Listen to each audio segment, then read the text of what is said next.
So it's funny how you come across stories in life that remind you of the effort and the desire and the passion and the will that it takes to achieve next level greatness or to overcome adversity or certain situations in your life.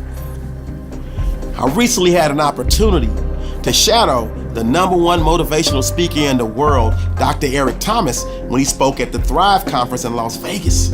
I picked up so many nuggets. It was an opportunity for me to invest in my personal development and growth, and I advise each and every one of you to invest in your personal development. Invest in yourself. That don't mean you necessarily have to go out on a conference or anything like that. I advise you to. The experiences are great, but you can do it by reading self-help books. You can watch videos, you can listen to music. There are so many ways that you can invest in your daily personal development and growth, and we all need to do that, but that's not the moral of this story. It's about discipline. It's about you dealing with the adversity and things that you face head on and finding a way to be strong enough to overcome them. So when I was in Vegas, I was Ubering everywhere.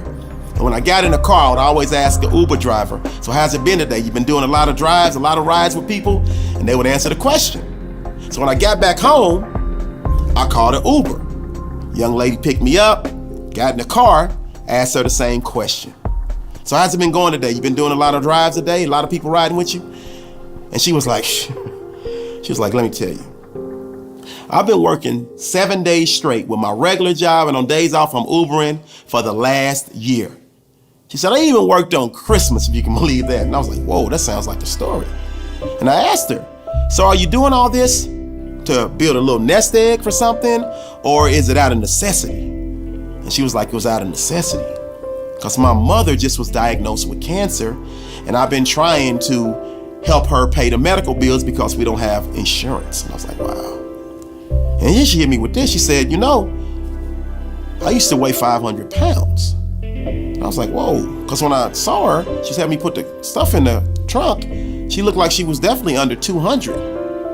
And I'm thinking to myself, I wonder, did she just have the gastric bypass surgery? And she went on to say, I didn't do the gastric because I see how it affects people after they have it. And sometimes they're worse off after they have it than before. And I was like, well, how did you do it? She was like, well, I went to school, so I knew all about nutrition and diet, and I knew the stuff. But I was an emotional eater. I had an emotional eating disorder. She said, I would eat a whole cake at a time. And she asked me if I knew anything about how the stomach worked. And I said, well, I really didn't. So she gave me a quick synopsis. She said, you basically have an inner lining and an outer lining. And she said, normally your inner lining is about the size of a peach. She said she ate so much, she had stretched her inner lining so much that it was about the size of a football. And she said normally you'd eat, and the outer lining, once you got the inner lining would start hitting the outer lining to let you know when you were full. And she said hers got so big she never knew when she was full. She would eat a whole cake, and 30 minutes later she'd be starving again. And so she knew what the problem was. She went to a doctor, she got real sick. And they told her, hey, you gotta make some changes, you gotta make them immediately. And they wanted her to have a surgery. She's like, I'm not having the surgery. But they said, there's no way you're gonna be able to fix your stomach. But she knew better. And so at that very moment in time, she got determined. See, some of you out there are going through a problem right now. But the pain is not enough to make you get determined. The hurt is not enough to make you get determined. You have to have the discipline, the will to start the process of making the necessary changes and adjustments, and she did. And here's what she did. So she hired her friend. She knew what she needed to do. She hired her friend for 3 weeks. And her goal wasn't to lose weight in those 3 weeks. It was just to get her inner lining or whatever lining of her stomach back small, back to the normal size so she would know when she was full.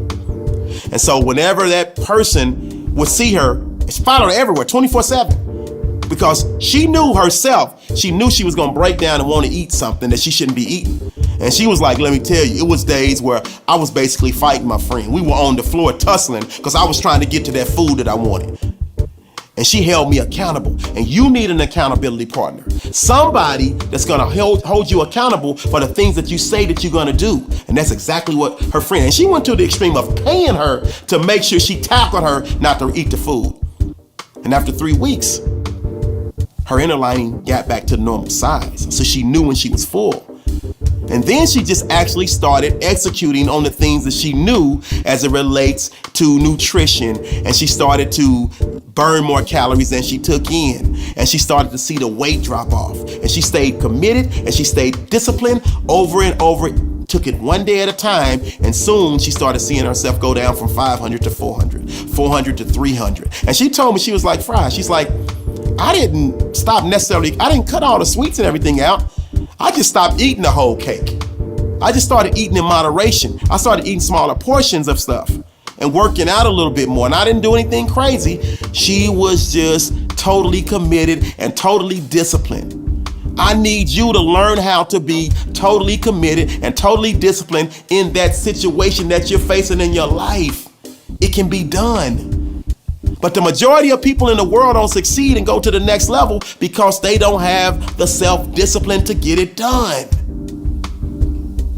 The great Mark Bryan says, the difference between marginal and great is discipline. I need you to start exercising your self-discipline muscle on a daily basis, because when you start exercising that discipline muscle, you will find that you will find a way to overcome so many obstacles that you're facing each and every day in your life. And thus you put yourself in a position to win each and every day of your life. And you know that's our goal, to be self-disciplined so we can climb the hump and make each and every day of our lives a Wednesday. And if this touched your heart, touch your soul, touch your spirit, please share. Because there's a lot of people out there that need this one.